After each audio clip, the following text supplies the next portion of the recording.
El diagrama unifilar es una representación gráfica de la instalación eléctrica, la cual puede servir como guía de diseño, construcción o evaluación de fallos. Es un diagrama de un solo hilo que muestra la interacción entre los diferentes elementos que forman la instalación eléctrica. Muestra los componentes físicos de un sistema eléctrico y su relación entre sí, pero no necesariamente su ubicación física real. Plasma, por medio de las líneas simples y símbolos estándar, las rutas, interconexiones y componentes de un circuito eléctrico o sistemas de circuitos. El diagrama unifilar es usado por eléctricos e ingenieros para leer los diagramas de un gabinete o circuito de control dentro de una fábrica en una línea de producción. La letra L significa line y la N neutro. Este diagrama es la referencia principal para el mantenimiento y las operaciones de los procedimientos de bloqueo etiquetado, así como para cualquier estudio de ingeniería de Power Systems. La creación de diagramas unifilares es parte de un proceso para establecer y verificar una condición de trabajo eléctricamente segura. Se determinan todas las posibles fuentes de suministro eléctrico al equipo específico. Se verifican los dibujos, diagramas y etiquetas de identificación actualizadas. El control permite regular el flujo de corriente a través de los componentes del circuito. El Protective Motor es un dispositivo de protección electromecánico. Brinda protección al motor contra sobrecargas, cortocircuitos y fallos de la fase, usados para comando y control de motores eléctricos. Desconectan el motor de manera automática, en el momento en que la corriente que está consumiendo supera el porcentaje de la corriente que corresponde a la potencia del motor. ¿Cómo funciona el contactor? Para poder responder esta pregunta, primero tenemos que ver cuáles son las partes del contactor. Tenemos contactos principales, es a donde va a ir conectado nuestro circuito de potencia y que están usualmente en reposo. Contactos auxiliares son elementos que se van a estar moviendo dependiendo de cómo esté el funcionamiento de nuestro contactor. Bobina es a donde va a llegar nuestra señal de corriente para generar un campo magnético. Armadura es una parte móvil que tiene conectados los contactos auxiliares y que va a ser la que se mueva por la fuerza de la bobina. Núcleo es una parte fija donde está sujeta la bobina para que por ahí se vaya el flujo magnético producido por esta.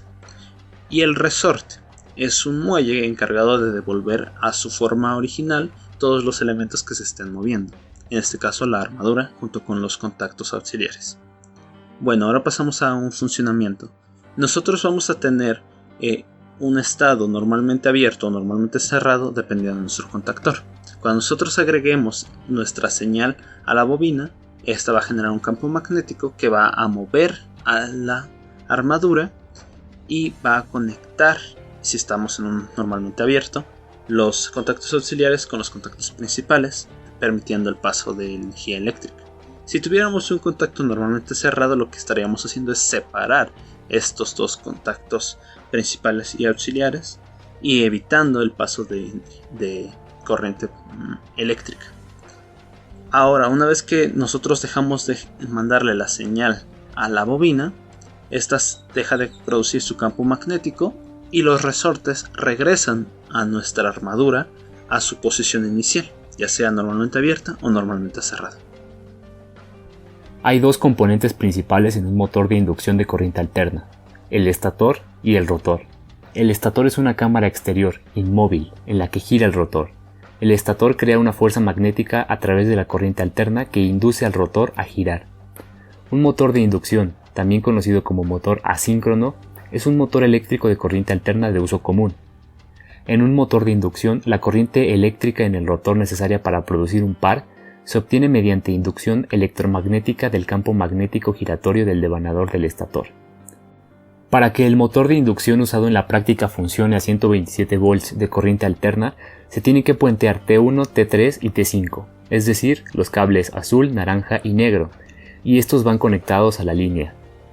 T2, T4 y T8 también se puentean, que son los cables blanco, amarillo y rojo, y estos van conectados al neutro. ¿Qué tipo de actuador o sensor fue estudiado? Bueno, en esta práctica el tipo de actuador que fue estudiado fue el contactor. Y bueno, para explicarlo, digamos que el contactor es un dispositivo con la capacidad de cortar la corriente eléctrica de un receptor o de una instalación con la posibilidad de ser accionado a distancia. En este caso nosotros lo accionamos a través de nuestra botonera. Y bueno, una de las principales aplicaciones del contactor es para el arranque y control de motores, que en este caso utilizamos un motor de corriente de inducción.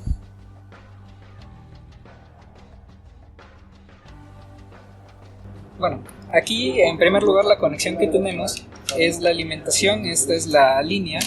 Esta línea va directamente a nuestro guardamotor a través de este cable.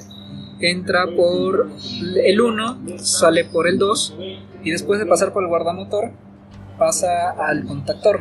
El contactor igual entra por el 1, sale por el 2 y esta línea se hace esta conexión y pasa directamente a este cable que es el que alimenta el motor. De ahí tenemos el cable blanco del motor, que es el neutro, y el verde que va a tierra. Bueno, ahora cómo está funcionando la botonera.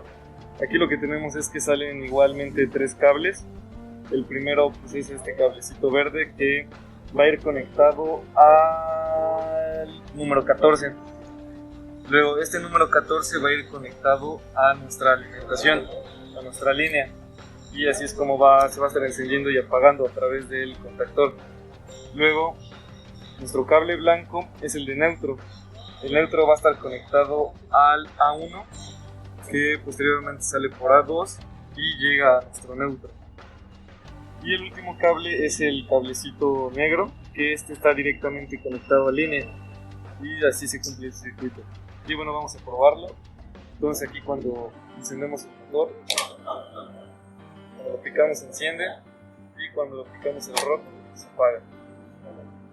Cabe resaltar que para que esto funcione, el verde es una botonera normalmente cerrada, mientras que la roja es una normalmente abierta. Esta práctica me permitió desarrollar un mejor sentido común, por llamarlo de alguna manera, al momento de realizar las conexiones eléctricas, ya que no solo se trata de seguir el diagrama y hacer las conexiones en físico, sino también de entender la lógica que hay detrás de estas y en este caso de cómo el motor está recibiendo energía y para qué sirven los elementos previos por donde pasa la corriente. Esto nos pasó al hacer mal las conexiones en el primer intento por una mala lectura o interpretación del diagrama. Sin embargo, luego de la explicación del profesor, nos quedó claro que nuestra conexión no permitía que se aproveche ni el contactor ni el guardamotor, ya que la fuente iba directo a la alimentación del motor. Ya posteriormente corregimos nuestro circuito para que se respetara lo señalado en el diagrama. Otro aspecto importante a considerar es el tipo de cable que se está utilizando, ya que para las conexiones que se utiliza el voltaje del suministro, los 120 volts, los componentes como la botonera o el motor vienen ya con un cable grueso preparado para ese voltaje. Entonces para las demás conexiones se debe seguir utilizando el mismo tipo de cable, ya que van a cargar con este voltaje, y usar un cable más fino podría resultar en una falla. Como mi conclusión personal, me gustaría decir que en esta actividad pudimos aprender bastante de cómo podíamos interpretar un diagrama unifilar y para qué nos podría servir. También cómo podemos aplicar los conocimientos que estuvimos viendo estas últimas 2 semanas acerca del contactor y sobre el motor de inducción, por lo cual me parece que fue una práctica bastante completa y bastante útil. Este PBL ha sido de gran utilidad para comprender el uso y aplicaciones reales de nuevos conceptos como el diagrama unifilar y los guardamotores. Aprendí sobre el funcionamiento de un motor de inducción y su conexión interna a la línea y al neutro. Utilizamos una botonera dentro del circuito eléctrico para el paro e inicio del motor a través de un contacto normalmente abierto y un contacto normalmente cerrado. Se pusieron en práctica conceptos sobre actuadores y sensores en un contexto real de tipo ingeniería. Como conclusión, en esta práctica hicimos uso de motores de inducción, botonera de paro y arranque y guardamotor y contactor. Para mí fue muy importante aprender cómo funcionan estos y en conjunto cómo te hacen un sistema que a través de una botonera puedas encender y apagar un motor de inducción. De igual manera, algo importante fue que aprendimos a leer los diagramas ya que al momento de realizar la práctica pues cometimos ahí unos pequeños errores en las conexiones. Sin embargo, nos quedó ya muy claro cómo se leen los diagramas.